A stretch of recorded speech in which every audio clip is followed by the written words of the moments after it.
Bajo el sol abrasador del desierto de Arabia Saudita, la voz de un capellán resonó en todas las filas de soldados con uniformes de camuflaje marrón. La muerte nunca es justa, dijo. Detrás de él, en una mesa había un casco y un par de botas negras de combate que pertenecían al hombre cuya muerte había venido a llorar. Más tarde, justo antes de las salvas, el primer sargento pasó lista y al llegar a un nombre lo llamó 3 veces. Especialista Riggs. Pero no hubo respuesta. El bravo infante que había sobrevivido 7 meses en las operaciones Escudo del Desierto y Tormenta del Desierto, había durado menos de 24 horas en las calles de Detroit, su ciudad natal. Había sido asesinado a sangre fría en la calle, talado en lo mejor de su vida. La muerte nunca es justa, dijo el capellán.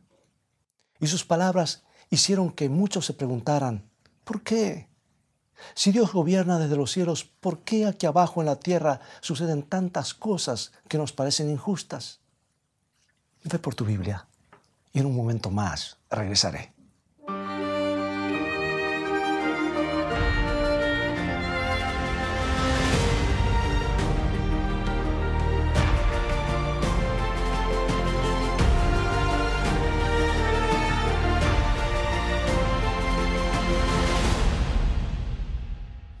El especialista del ejército Anthony Riggs era muy apreciado por los hombres de la batería Delta, a la que había sido asignado para interceptar misiles sobre el desierto árabe.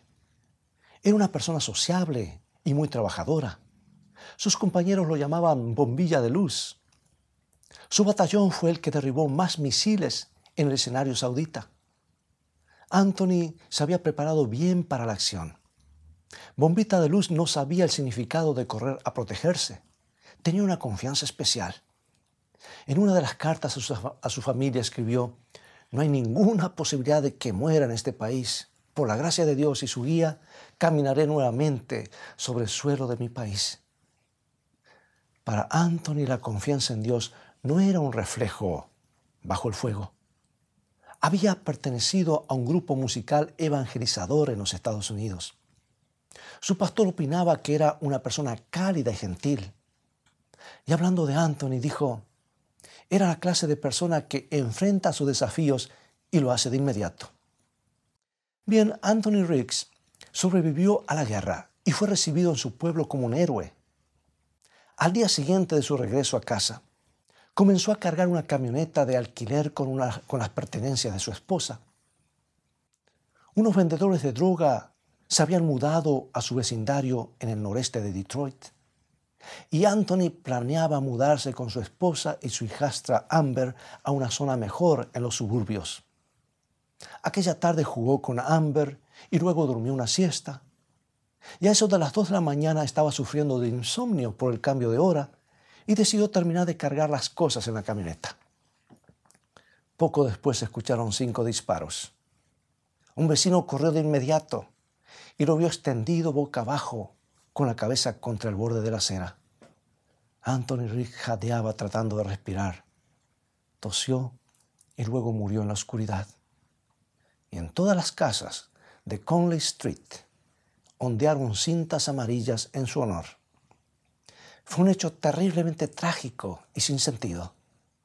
Ahí yacía un hombre que había actuado valientemente en los campos de batalla, que había sobrevivido a los misiles Scud, que llovían en el cielo nocturno, que había sido responsable, trabajador y con un futuro brillante. Incluso había sido un cristiano sincero.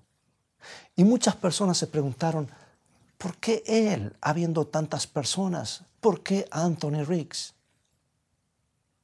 Pero no parece haber una respuesta para explicar aquellos disparos que resonaron en la noche. Tantas otras personas son asesinadas y tantos otros nos dejan con el mismo interrogante. ¿Por qué? Vemos niños que son fulminados por la leucemia y nos preguntamos, ¿por qué? Vemos familias marcadas de por vida por causa de un padre alcohólico y nos preguntamos, ¿por qué? Vemos corrupción, hambre, opresión y nos preguntamos, si Dios es bueno, ¿por qué este mundo es tan malo? Si Dios realmente ama a sus hijos, ¿por qué hay tantos que sufren de manera tan terrible? Bueno, hoy quisiera compartir contigo una muy importante respuesta a esta pregunta. No es la respuesta completa, pero es un aspecto que hemos pasado por alto con frecuencia. Y creo que una parábola de Jesús nos ayuda a comprender el origen de los pesares humanos.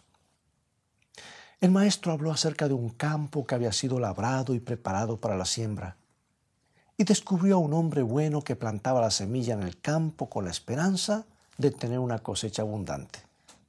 Pero poco después, un siervo descubrió que habían hierbas malas creciendo entre el trigo y formuló esta pregunta que registra San Mateo capítulo 13, versículo 27.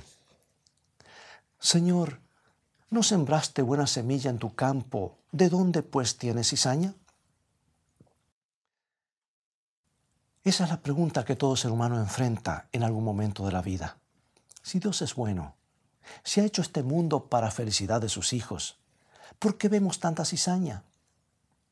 En la parábola de Jesús, el amo respondió de manera muy sencilla. Le dijo, un enemigo ha hecho esto. ¿De dónde viene el sufrimiento? ¿De dónde viene la enfermedad y el dolor y la ansiedad? La respuesta de Jesús es, no ocurren por culpa del dueño del campo. Él plantó buena semilla. Él no sembró enfermedad, ni sufrimiento, ni muerte. Fue el enemigo de Dios y el enemigo del hombre quien vino por la noche y sembró sus semillas de destrucción. Y la Biblia identifica siempre ese enemigo con Satanás, un ser que se rebeló contra Dios y desató todo el problema del pecado. En las Escrituras, el diablo no es un personaje de ficción que anda por todas partes con un tridente, no. Es un ser muy real y es el responsable de las tragedias reales. ¿Y cómo comenzó todo esto? Bueno, el profeta Ezequiel nos da una imagen de la caída de Satanás en su descripción de cierto rey arrogante. Ezequiel capítulo 28 habla de un ser que era modelo de perfección y lleno de sabiduría. Había sido puesto como querubín protector y caminaba entre las piedras encendidas del monte santo de Dios. Pero algo le sucedió a aquel poderoso ángel conocido como Lucifer. Leo Ezequiel 28, 17. ¿Se enalteció tu corazón a causa de tu hermosura? ¿Corrompiste tu sabiduría a causa de tu esplendor? El orgullo de Lucifer lo hizo dar un traspié en el cielo. ¿Por qué? ¿Era Dios responsable de algún defecto de su carácter? No. Ezequiel se refiere a este ángel diciendo, perfecto eras en todos tus caminos desde el día que fuiste creado. Pero Dios creó seres con la capacidad de elegir.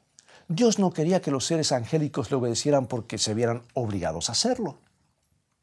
No quería robots que caminaran por todas partes con la cabeza erecta y los hombros hacia atrás, dirigidos por un centro de control cósmico. Dios quería ser adorado libremente por corazones capaces de amar, por mentes que apreciaran su carácter. Pero aquí está la clave. Si las personas realmente tienen la posibilidad de elegir, entonces deben tener la posibilidad de hacer malas elecciones. Pueden decidir no amar a Dios. Y eso es justamente lo que hizo Lucifer.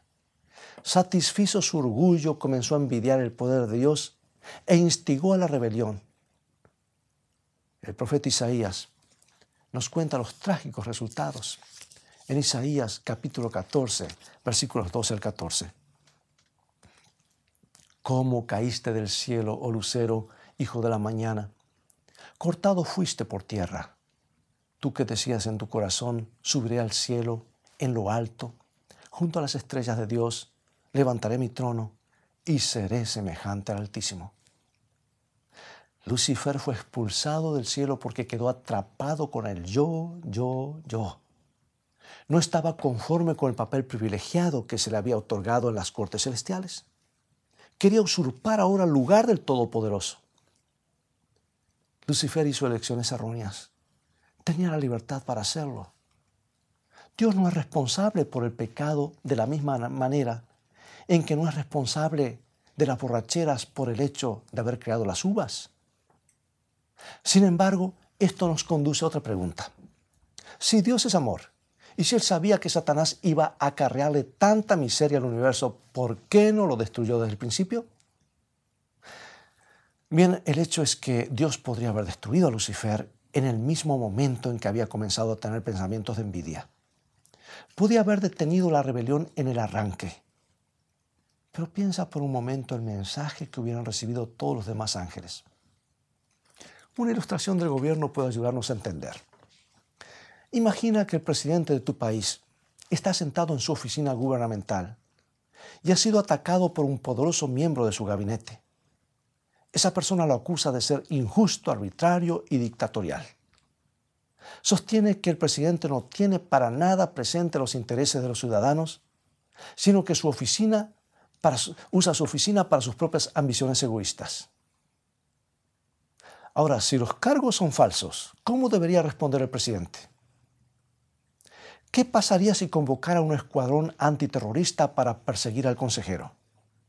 ¿Le ayudaría a limpiar su nombre? ¿Y si le ordenara a la Guardia Nacional que cercara al hombre en su casa o a los carabineros para decir, acaben con él o cérquenlo? ¿Solucionaría el problema de esa manera? ¿Entiendes mi argumento, verdad? Cuando Satanás lanzó su arrogante desafío, lo que estaba en juego era la reputación y la credibilidad de Dios. El interrogante que se levantó era, ¿es Dios verdaderamente justo? ¿Son sus métodos los mejores? La erradicación de la oposición no hubiera dado respuesta a ese desafío. Por ello, Dios eligió un curso más sabio, permitiría que el pecado existiera en el universo durante algún tiempo. Y cuando hubiera demostrado plenamente que la rebelión contra Dios no produce felicidad, sino enfermedad y desastre, cuando todo el universo pudiera ver que el camino de Dios trae alegría y el camino de Satanás provoca la muerte, entonces, y solo entonces, Dios destruiría a Satanás. Así fue que le permitió a Lucifer que llevara adelante su plan alternativo. Pero esto nos conduce a otra pregunta. ¿Cómo se involucró el planeta Tierra en todo esto? ¿Fue creado para que fuera el basurero de Satanás? ¿Estaban los seres humanos destinados a sufrir bajo su dominio? Bueno, el libro de Génesis nos dice que cuando Dios creó este mundo, todo era bueno. Eso incluye a los primeros seres humanos. Todo era perfecto en el Edén. Pero Dios hizo a los seres humanos con la libertad moral y la libertad de elección, igual que a los ángeles. Podían elegir obedecer a Dios o apartarse de sus caminos. Y cuando Eva se aventuró cerca del árbol prohibido, el árbol del bien y del mal, Satanás disfrazado de serpiente, y aquí un paréntesis, él se puede disfrazar en cualquier cosa con tal de engañar y pasar mensajes falsos. Por eso de las apariciones, cuidado con eso. Tuvo la oportunidad de esparcir sus mentiras y usó una serpiente como medio. Eva le dijo que Dios le había dicho que si comía del árbol moriría, pero Satanás le respondió lo que aparece en Génesis 3, 4 y 5. Entonces la serpiente dijo a la mujer, no moriréis, sino que sabe Dios que el día que comáis de él serán abiertos vuestros ojos y seréis como Dios sabiendo el bien y el mal. O sea que en esencia, Satanás le estaba diciendo, tendrás más felicidad si me sigues a mí. Dios está limitando tu libertad. Y lamentablemente, Eva y su esposo, Adán, aceptaron esa mentira. Hoy podemos ver los resultados de esa mentira a nuestro alrededor. Ellos perdieron el hogar, perdieron la felicidad, perdieron la vida eterna, perdieron todo por escuchar otras voces. Y hoy es similar. La opción de Satanás no se parece en nada a lo que dijo la serpiente en el Edén, porque vivimos en un planeta en rebelión, un planeta marcado por la decadencia y la muerte, y todo ha cambiado. Y después que Adán y Eva comieron del árbol prohibido, se llenaron de culpa y ansiedad, porque eso es lo que produce el pecado. Y cuando Dios vino al jardín para buscarlo, se escondieron de su rostro, como si alguien pudiese esconderse de Dios. Nosotros hemos estado escapando y escondiéndonos desde entonces. La gente huyendo de Dios, porque el pecado produce separación entre nosotros y Dios, separación entre las personas. Las semillas de la primera guerra fueron plantadas en los corazones de los padres de la raza humana en el momento de pecar.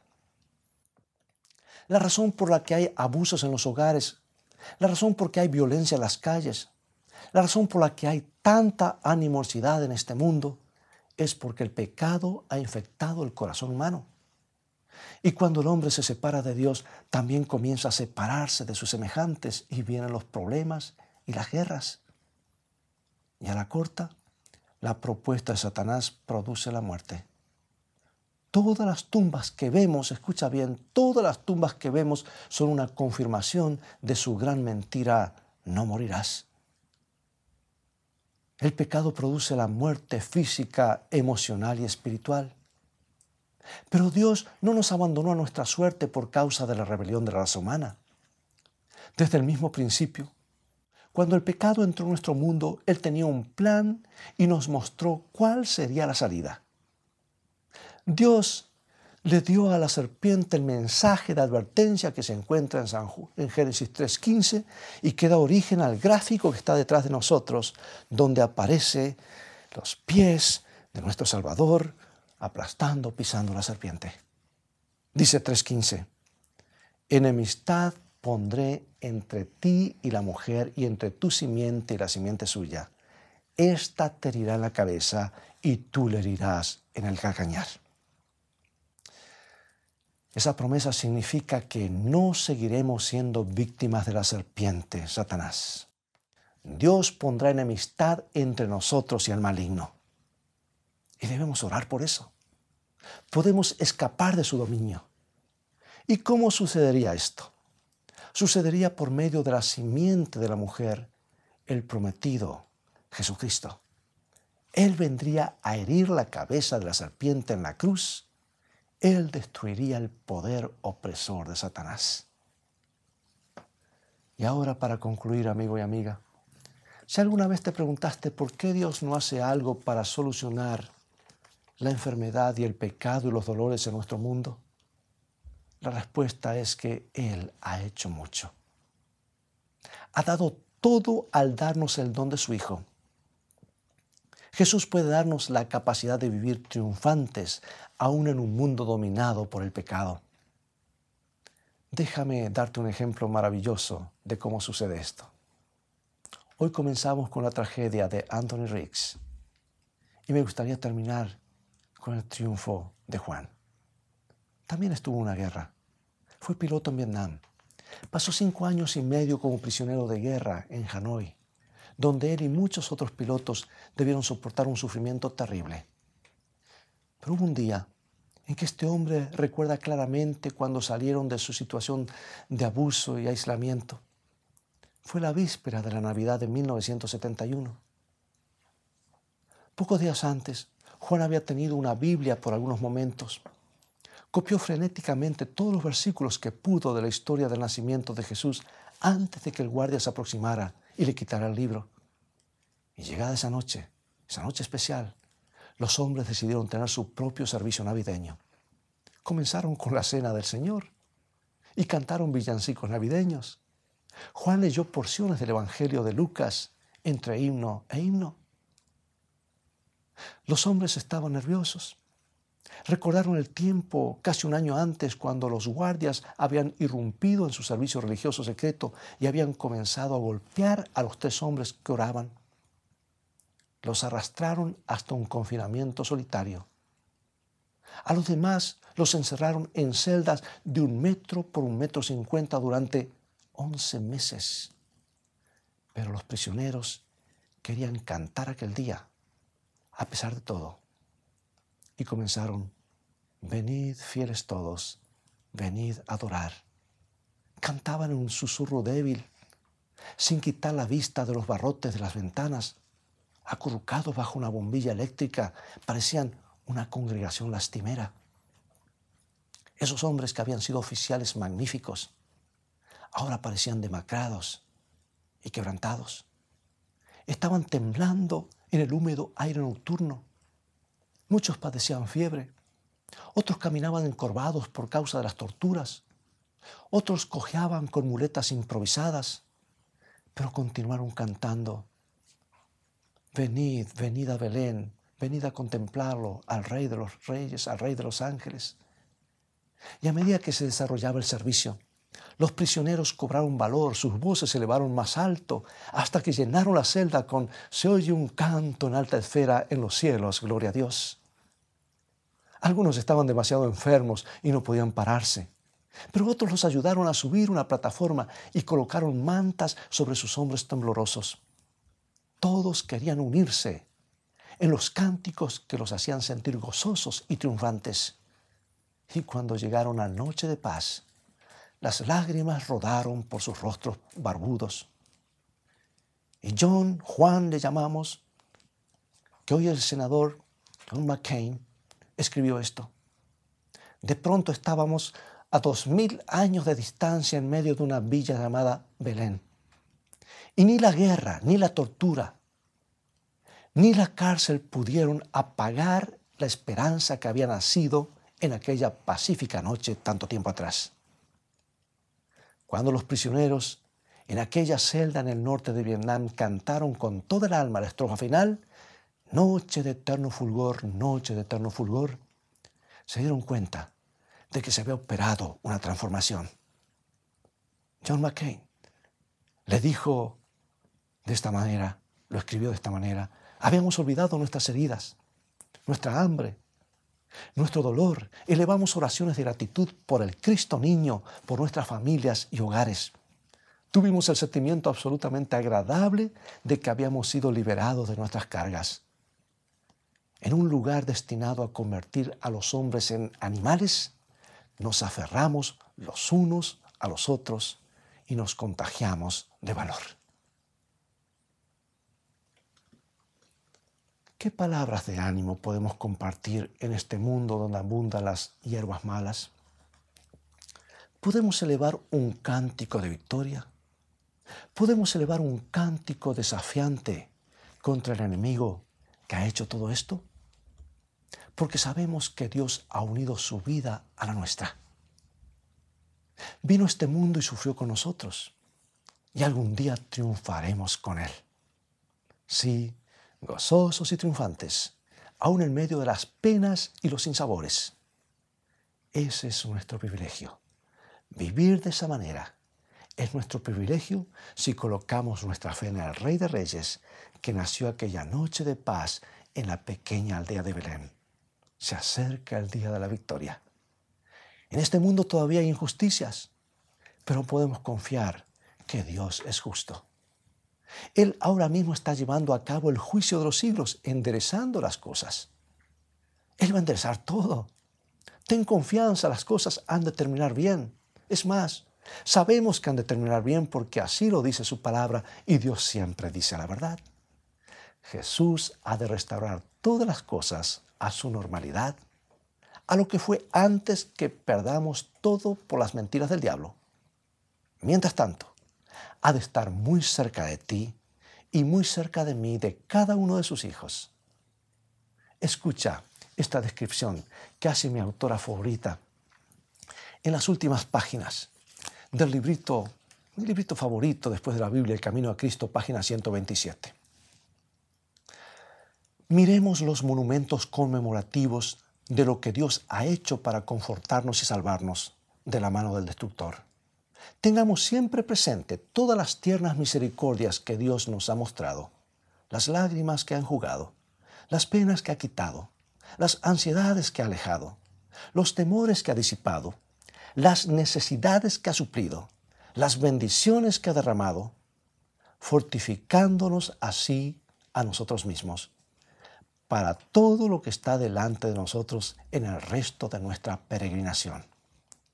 No podemos menos que prever nuevas perplejidades en el conflicto venidero, pero podemos mirar hacia lo pasado tanto como hacia lo futuro y decir: hasta aquí nos ha ayudado Jehová, según tus días serán tus fuerzas. La prueba no excederá a la fuerza que se nos dé para soportarla. Así que sigamos con nuestro trabajo donde quiera lo hallemos, sabiendo que para cualquier cosa que venga, Él nos dará fuerza proporcionada a la prueba. Y luego las puertas del cielo se abrirán para recibir a los hijos de Dios Y de los labios del Rey de gloria resonará en sus oídos como la más rica música la bendición: venid, benditos de mi Padre, poseed el reino preparado para vosotros desde la fundación del mundo. Y ella continúa: entonces los redimidos serán recibidos con gozo en el lugar que Jesús les está preparando. Amigo y amiga, al darle al Salvador el control de nuestras vidas, nos elevaremos por encima del sufrimiento, por encima de la tragedia, por encima de los problemas de este planeta, y cantaremos cánticos de victoria. ¿Deseas unirte conmigo en oración? Oremos. Padre, a menudo quedamos perplejos por la crueldad y los azares de la vida en nuestro mundo. A veces nos sentimos tentados a echarte la culpa, pero ayúdanos a comprender quién es el verdadero responsable y ayúdanos a huir del enemigo que ha plantado las malas hierbas. Aceptamos a tu Hijo como nuestro Salvador y Señor. Desde ahora en más, confiamos en el nombre de Jesús. Amén.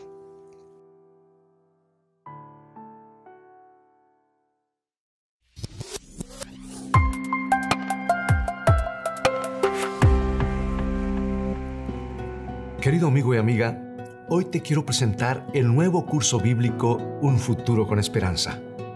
Un conjunto de 24 señaladores con preciosas lecciones de la palabra de Dios que conmoverán tu corazón. Un futuro con esperanza te permitirá captar con facilidad las maravillosas enseñanzas de nuestro Señor Jesucristo y profundizar en alguna de las profecías dadas por Dios en las Sagradas Escrituras. Cada señalador contiene un tema individual, con preguntas y textos de referencia para aclarar tus inquietudes. Será un apoyo en tu estudio personal o a la hora de dar un estudio bíblico. Adquiérelo hoy en la tienda de escritoestá.org y recuerda, Dios nos ha prometido un futuro con esperanza.